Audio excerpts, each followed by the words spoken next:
عليكم، مساء الخير. كيفكم؟ اخباركم شباب؟ اليوم جبنا لكم احد ضحايا القفاص فهد. هذا فهد النعيمي دا تشوفونه شباب. بعد روحي ما اوصيكم، داروا بالتعليقات هذا اسمه، ما اوصيكم. هاي الصفحة مالته دا يقفصها الساعة على واحد. تشوفون. المهم انا متابعينك عيني فهد، ولا تهرب من واحد يتواجه وياك، لا تصير جبان وتهرب يا جبان.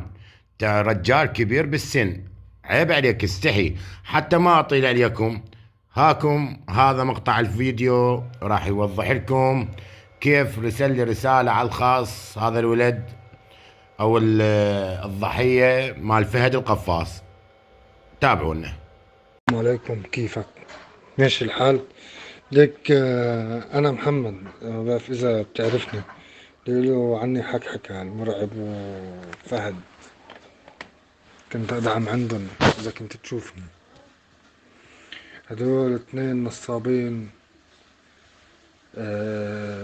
كنت أدعم عندهم على أساس إنه أنا عندي جولة، كانوا واعديني بجولة وهيك، ورحت صرت أدعم عندهم وقالوا لي عنا نحن جولة وطول بالك قبل ما تخلص هاي الجولة وجولتنا. واخر جولة كانت للمرعب، كان نهار خميس.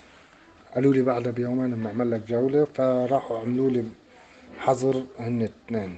اول شي فهد، ورجع المرعب عمل لي حظر.